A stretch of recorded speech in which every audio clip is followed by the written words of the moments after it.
Кто не знает, значит, представлюсь. Я живу в Нальчике, ученый, занимаюсь проблемами воды. У нас, в частности, на Северном Кавказе. То есть программа уже 5 лет работает.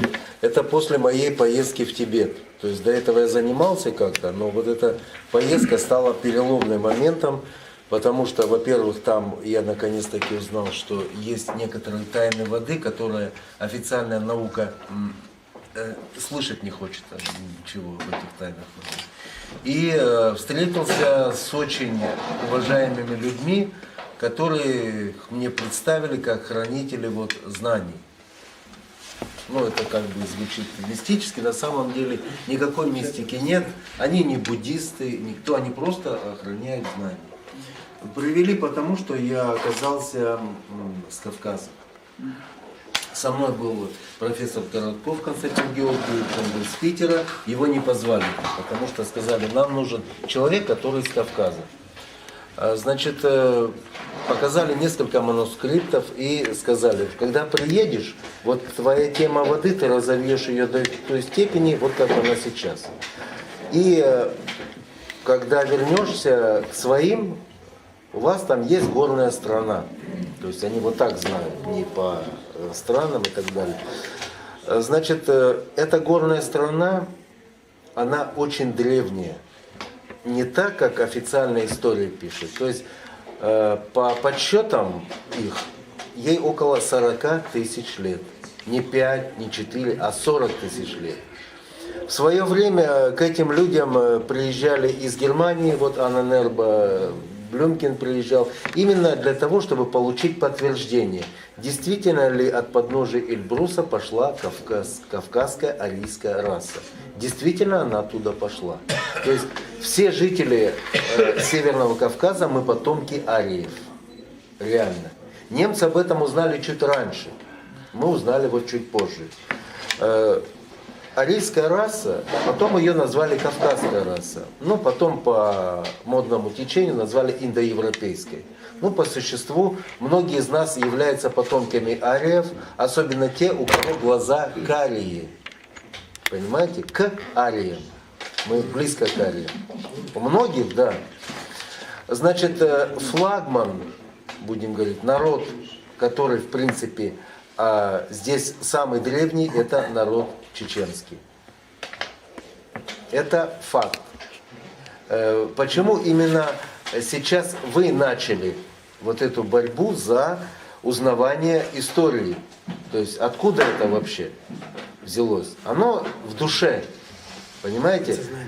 Подсознание, оно, как сказать, народ связан с землей, на которой он живет. Энергия земли, кровь народа и его душа, они взаимосвязаны. Связаны не эманациями, это излучение невидимое глазу. То есть приборов нет, которые замерили, но все понимают, что это есть. Даже если уезжает кто-то на чужбину, его зов крови тянет назад. Это физическое явление.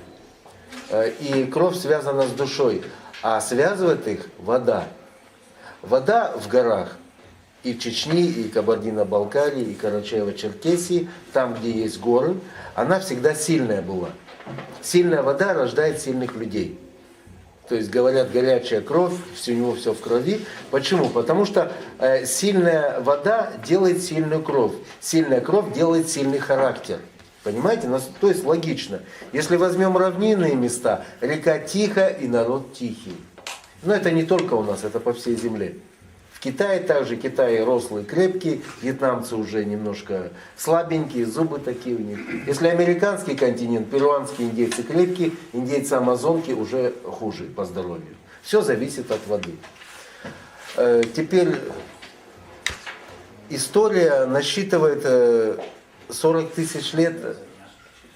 Как вам сказать? Официальная история этого не признает никогда. Почему? Потому что новое всегда пробивает себе тяжело дорогу. Особенно, вот я 2 раза был в Российской Академии Наук, я вам скажу, это тот же Белый дом какого-нибудь республики. Наверху кто сидит, они не пускают ничего нового. Форточку закрывают, ветерок никогда не забежит туда.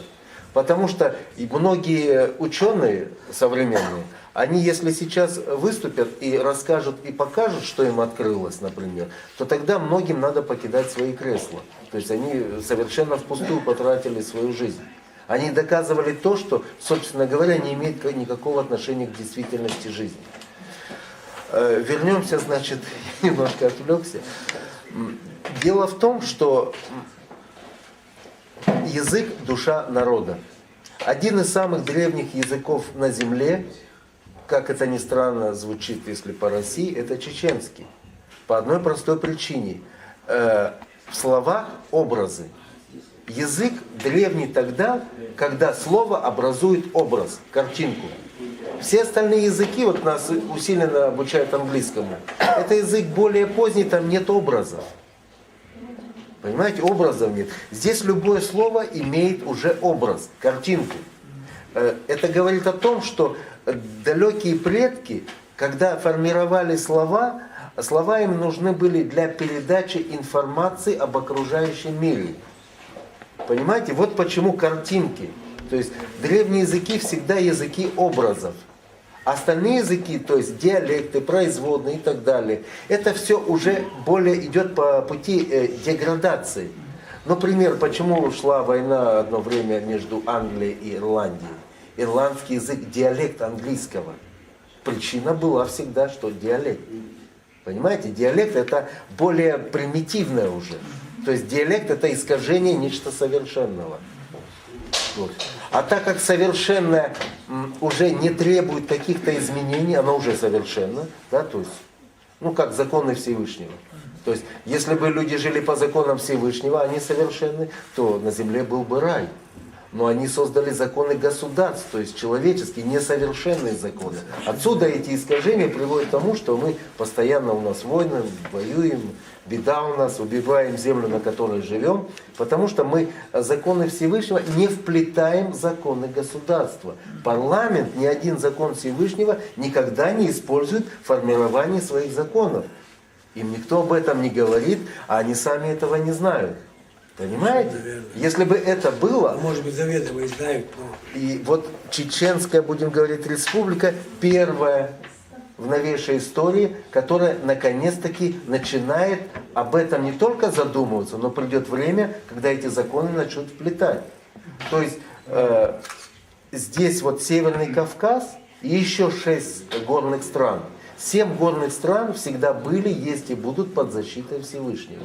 Это то, что мне рассказали в Тибете. Число 7 сакральное. То есть мы, Алтай, гора Белая, похожа на тоже 2 вершины, как Эльбрус и так далее. Это то, что в России. Остальные это тот же Тибет, гора Кайлас, Фудзияма, Япония, гора Рарайма в Венесуэле. Кстати, почему именно там такой сильный дух был и Венесуэла у Чавес, помните? Какой всплеск произошел. То есть народ с ним совместился, и они буквально за 3-4 года бедность победили. То есть дух может поднять народ на такую высоту, что ему уже не страшно ничего, даже США. Понимаете? Почему ни в Кабардино-Балкарии, допустим, ни в Карачаево-Черкесии, ни в других республиках не началось вот это движение посмотрели, что история не та. Понимаете? Собственно, зачем? Неужели не устраивает история? Оказывается, не устраивает. Потому что дух человека всегда свободный, и он ищет всегда правду. Это заложено в душе человека. От этого никуда не деться. Если вы не будете этим заниматься, это испепелит вас изнутри. Понимаете? Вы не сможете.